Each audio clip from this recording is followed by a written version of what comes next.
Hello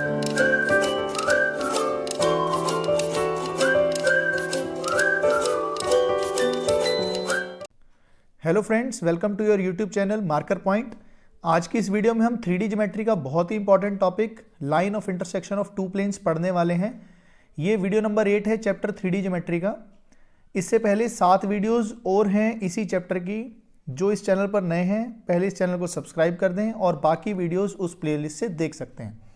चलिए शुरू करते हैं। Line of intersection of two planes का क्या मीनिंग है। जैसे मान लेते हैं प्लेन 1 है, इसकी इक्वेशन मान लेते हैं a1x plus b1y plus c1z is equal to d1, और ये प्लेन 2 है, इसकी इक्वेशन मान लेते हैं हम a2x plus b2y plus c2z is equal to d2। ये दो प्लेन हैं। अब ये दोनों प्लेन इंटरसेक्ट कर रहे हैं। जैसे देखो, अगर हम स्ट्रेट लाइंस की बात करते हैं, सिंपल स्ट्रेट लाइंस, जब दो स्ट्रेट लाइंस इंटरसेक्ट करती हैं तो हमें क्या मिलता था, एक पॉइंट मिलता है। अगर दो प्लेन इंटरसेक्ट करते हैं तो क्या मिलती है, एक लाइन मिलती है। आप जिस रूम में बैठकर इस टाइम पढ़ रहे हो ना, आप अपने रूम का फ्लोर देखो और कोई भी एक वॉल देखो, दोनों ही एक प्लेन है। वो दोनों प्लेन्स जहां इंटरसेक्ट कर रहे हैं, क्या वो एक पूरी लाइन आ रही है? बिल्कुल आ रही है। जैसे मान लो ये आपका सीलिंग फ्लोर हो गया और यहां पर एक ऐसी दीवार होगी, तो ये क्या मिलेगी आपको, एक लाइन मिलेगी। इट मीन्स जब दो प्लेन इंटरसेक्ट करते हैं तो हमें क्या मिलती है, एक लाइन मिलती है। ओके, उस लाइन को कैसे निकाला जाता है, बहुत ध्यान देंगे। अगर मुझे दो प्लेन्स की इक्वेशन पता है तो क्या मुझे उनके नॉर्मल वेक्टर्स पता हैं? बिल्कुल पता है। लिख लेते हैं। नॉर्मल वेक्टर्स क्या आएंगे, a1 i कैप, और यहां क्या आएगा b2 b1 j cap plus में c1 k कैप। ठीक बात है। एक्स वाई और जेड के कोफिशिएंट ही तो नॉर्मल वेक्टर होते थे। सिमिलरली दूसरे प्लेन का नॉर्मल वेक्टर क्या होगा, a2 i कैप प्लस में b2 j कैप प्लस में c2 k कैप। इस चीज में कोई डाउट नहीं है किसी को। अब देखो, ये जो लाइन होगी, ये जो कॉमन लाइन होगी, ये common line plane 1 and plane 2 दोनों पर बैठी होगी। सही बात है। अगर मैं, बहुत ध्यान देना, n1 क्रॉस n2 कर लूं, क्या मुझे एक ऐसा वेक्टर मिलेगा, vector perpendicular to n1 and n2। अब देखो n1 वेक्टर क्या है, खुद प्लेन के परपेंडिकुलर। इसके परपेंडिकुलर वेक्टर क्या आएगा, इसी प्लेन में। बहुत ध्यान देना। n2 क्या है, प्लेन 2 के परपेंडिकुलर। इसके परपेंडिकुलर वेक्टर क्या आएगा, एक ऐसा वेक्टर जो कि प्लेन 2 में होगा। बात को समझो। n1 क्रॉस n2 एक नया वेक्टर मिलेगा, कैपिटल ए मान लेते हैं। तो ये जो कैपिटल ए वेक्टर होगा, ये n1 और n2 दोनों के परपेंडिकुलर होगा। सही बात है। n1 जो था वो प्लेन 1 के परपेंडिकुलर था, तो ये ए वेक्टर क्या होगा, इस प्लेन के पैरेलल हो जाएगा, क्योंकि इन दोनों को क्या होना है, परपेंडिकुलर। सिमिलरली n2 के परपेंडिकुलर भी होगा ए वेक्टर। इट मीन्स ये इस प्लेन के क्या हो जाएगा, पैरेलल हो जाएगा। अब बहुत ध्यान दो, ए एक ऐसा वेक्टर है जो प्लेन 1 के भी पैरेलल है। A is parallel to both p1 and p2। क्या ये वही वेक्टर तो नहीं आ गया जो इस लाइन की डायरेक्शन में होगा? बिल्कुल सही बात है। ये लाइन ही तो ऐसी थी जो कि दोनों प्लेन के क्या थी, कॉमन थी।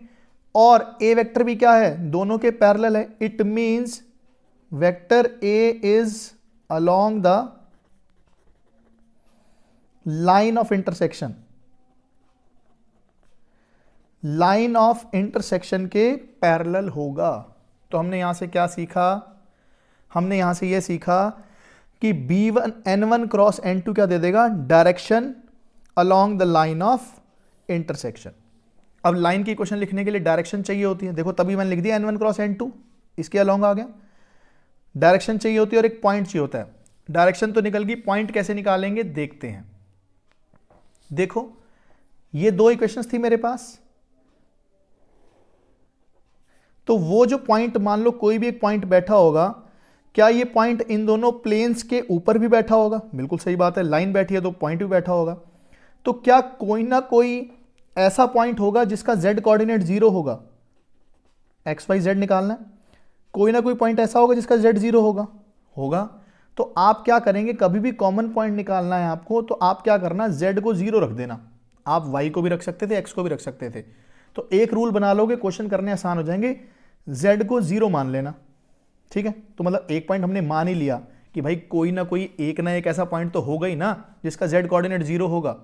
सही बात है, z 0 मान लिया। ऐसा मानने का कारण, वेरिएबल हैं 3, x, y और z, 3 वेरिएबल हैं, इक्वेशन 2 ही हैं, तो सॉल्व करना मुश्किल था। तो हमने मान ही लिया कि एक ना एक पॉइंट ऐसा था जिसमें z कोऑर्डिनेट 0 रहा होगा भी। सही बात है, बहुत सारे पॉइंट्स हैं, तो z को 0 कर देंगे। तो क्या आ जाएगा, a2x प्लस में b2y is equal to d2, a1x plus b1y is equal to d1। इन दोनों को सॉल्व कर लेंगे। सॉल्व करने से हमें क्या क्या मिलेगा, x और y मिल जाएगा, z तो हम 0 मान के ही चले थे। अब हमें पॉइंट भी पता है और हमको डायरेक्शन भी पता है। तो लाइन की इक्वेशन कैसे लिख लेंगे, हम जानते हैं लाइन की इक्वेशन क्या होती थी, r is equal to a plus lambda b, where a क्या होता था पॉइंट और b क्या होती थी डायरेक्शन। तो पॉइंट हो जाएगा x, y, 0 प्लस में लैम्डा टाइम्स डायरेक्शन क्या आ गई इसकी, n1 क्रॉस n2। ये इंटरसेक्शन लाइन की इक्वेशन आ गई। सीधा सीधा हिसाब आपको दोबारा बता देता हूं, n1 क्रॉस n2 दोनों के नॉर्मल वेक्टर का क्रॉस क्या दे देगा, डायरेक्शन अलोंग लाइन, और इक्वेशन में z को 0 रख देना। बाकी दोनों इक्वेशंस को सॉल्व करके x और y निकाल लेना, क्लास 9th में सीखा हुआ है हमने, और यहां से लाइन की इक्वेशन लिख देना। समझ आ गई, कॉन्सेप्ट एक बार समझेंगे उसके बाद बार बार आपके क्वेश्चन होने लग जाएंगे। ठीक है, ये समझ आ गई है, तो चलो 2 क्वेश्चन करते हैं इस पे बेस्ड। नोट कर लो इसको बच्चों सभी। चलो देखते हैं इन दोनों क्वेश्चंस को क्या पूछा जा रहा है। Line of intersection of two planes. तो इक्वेशन ऑफ लाइन को लिखने के लिए 2 चीजें चाहिए होती हैं, पहली पॉइंट और दूसरा डायरेक्शन। हम क्या जानते थे, इक्वेशन क्या होती थी, x, y, 0 प्लस में लैम्डा टाइम्स डायरेक्शन। तो क्यों ना मैं पहले n1 क्रॉस n2 निकाल लूं। यहां पर n1 क्या है, x, y, z के कोफिशिएंट्स 1, -1, 3, n2 क्या है 3, 2 एंड 1। तो n1 क्रॉस n2 कैसे निकलेगा, डिटर्मिनेंट से।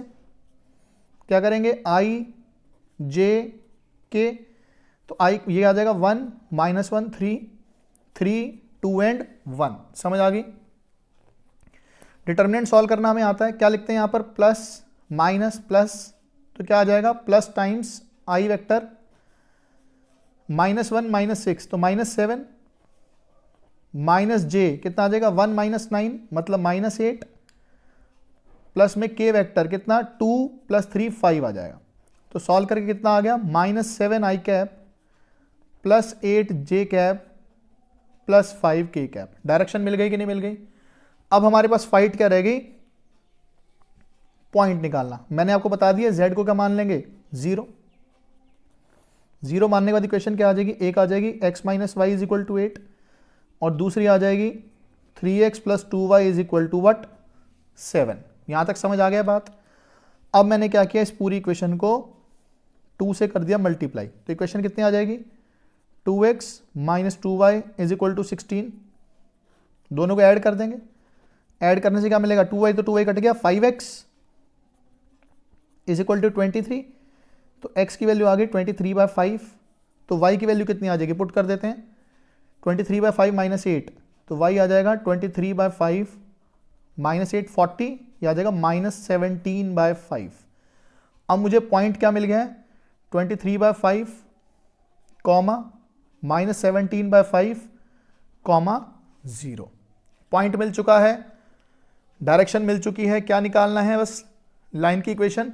देखो लाइन की इक्वेशन कैसे लिखी जाती है, r = पॉइंट कितना है, ये रहा, देखो ना पॉइंट लिख देंगे बस, 23/5 -17/5 0 प्लस में लैम्डा टाइम्स व्हाट, डायरेक्शन।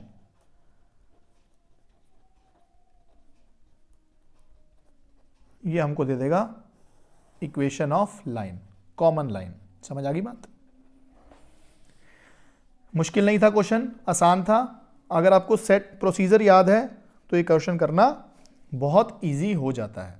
ठीक है, इसको नोट करो। लास्ट क्वेश्चन करते हैं आज की वीडियो का।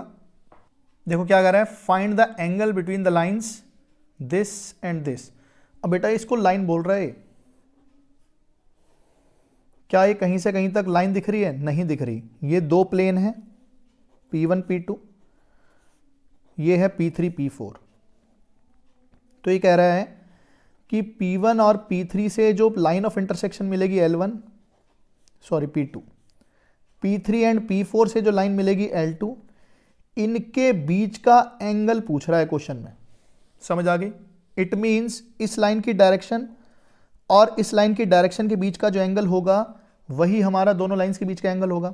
तो पहले क्या करते हैं, लाइन 1 की डायरेक्शन देख लेते हैं। डायरेक्शन ऑफ लाइन 1, तो वो क्या दे देगी? N1 क्रॉस N2 ही तो होगा। N1 क्रॉस N2 क्या दे देगा हमें? Direction IJK। देख लो N1 कितना होगा? x का कोएफिशिएंट 1, y का -3, z तो है ही नहीं। इसमें देख लो 4 नहीं 0 4 -1। इसको सॉल्व कर लेते हैं, प्लस माइनस प्लस, तो ये सॉल्व कर कितना आ जाएगा? i cap 3 minus j cap -1 plus में k कैप 4। तो फाइनली डायरेक्शन कितनी आ गई आपके पास? 3i cap plus j cap plus में 4k कैप। समझ आ गई बात? उसके बाद ये क्या कह रहा है, लाइन 2 की डायरेक्शन, डायरेक्शन ऑफ लाइन 2। तो डायरेक्शन ऑफ लाइन 2 का मतलब क्या है? N3 cross N4 IJK। N3 कितना है? 1 3, Z तो है नहीं, और ये कितना हो जाएगा? 0 2 -1। तो इसको अब हम सॉल्व कर लेते हैं, प्लस माइनस प्लस, तो कितना आ जाएगा? Plus i cap -3 minus j cap -1 plus का k कैप, ये आ जाएगा 2। तो सॉल्व करें कितनी आ गई? -3i cap plus j cap plus 2k cap. अब हमें क्या करना है, इन दोनों डायरेक्शंस के बीच का एंगल निकालना है, क्या होगा? इन दोनों डायरेक्शंस के बीच का क्या निकालना है? एंगल निकालना है, क्या होगा? देखते हैं कैसे निकलेगा ये एंगल। हम क्या जानते हैं, cos theta is equal to क्या आएगा? इसको बोल दूं a वेक्टर, इसको बोल दूं b वेक्टर। ये होगा a डॉट बी बाय में मॉड a मॉड b। ये बात समझ आ गई? तो a डॉट b कितना आएगा? 3 × 3 -9, 1 × 1 +1, 4 × 2 8 अपॉन वट? इसका मैग्नीट्यूड ये आ जाएगा 9 + 1 10 + 16 26। इसका कितना आ जाएगा? 9 + 1 10 + 4 14। बेटा देखो ऊपर 9 - 9 0, तो ये तो आंसर ही 0 आ गया। कॉस की वैल्यू 0 किस एंगल पर? इट मींस ये दोनों एंगल 90 डिग्री पर थे। Angle between these two lines is 90 degree. समझ आ गई बात? कोई डाउट है किसी को इसमें तो आप मुझे बता सकते हैं कमेंट सेक्शन में। अदरवाइज इस वीडियो को आप लाइक करें, शेयर करें, and please don't forget to subscribe our channel. Thank you very much.